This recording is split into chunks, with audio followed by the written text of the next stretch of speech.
শিক্ষার্থীরা, আশা করি তোমরা সবাই ভালো আছো। আজ তোমাদের জন্য নিয়ে এসেছি সপ্তম শ্রেণীর বাংলা বইয়ের ময়নামতির চর কবিতাটির মূল ভাব নিয়ে। আর তোমরা যদি আমার চ্যানেলে নতুন হয়ে থাকো তাহলে প্লিজ সাবস্ক্রাইব করে আমাদের পাশে থাকো এবং নিত্য নতুন ভিডিও পেতে লাইক, কমেন্ট ও শেয়ার করো। তোমাদের কমেন্টের উপর ভিত্তি করে আমরা নতুন ভিডিও বানাবো।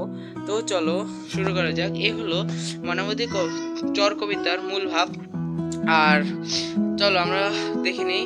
ময়নামতির চর কবি বন্দে আলমিয়া রচিত একটি শিশুতোষ কবিতা।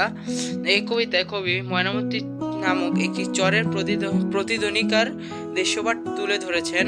পাশাপাশি এই চরকে ঘিরে মানুষের কাজকর্ম এবং তাদের জীবনের ছবি এঁকেছেন। তো তারপরে কি বলা হয়েছে যে কবিতায় আমরা দেখতে পাই যে ময়নামতির চরটি শুকনো আগাছায় ভরা।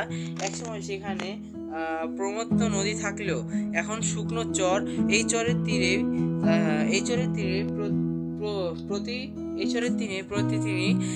তিনি সকালেরা চাষিরা লাঙল দিয়ে জমি চাষ করেন এবং চর এখনো সামান্য পানি রয়েছে। সেখানে বাস করেন খরশুলা আর দাড়িকানা মাছ। তারপরে গাংচিলা পাখি এই মাছগুলো খেয়ে জীবন ধারণ করেন।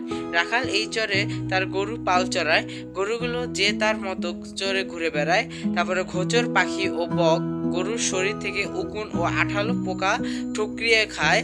তারপর এভাবে ময়নামতির চর গড়ে উঠেছে চমৎকার একটি জীব বৈচিত্র্য। তবে শুধু পশু পাখি না, মানুষের জীবিকার কেন্দ্রবিন্দু হয়ে উঠেছে এই চর। চাষিরা নতুন এই চরে কলাই বুনছে, আখ চাষ করছে। সেই আখ বন্য শুকরে আক্রমণ করে রক্ষা করতে সারা রাত পাহারা দিচ্ছে।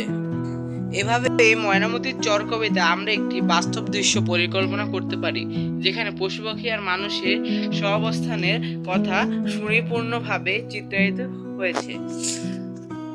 তোমরা এই মূল ভাবটা ভালো করে দেখে নাও একবার।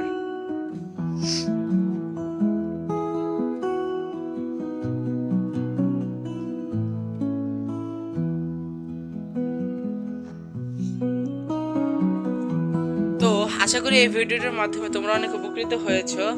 আর তোমরা যদি আমার চ্যানেলে নতুন হয়ে থাকো তাহলে প্লিজ সাবস্ক্রাইব করে আমাদের পাশে থাকো। আর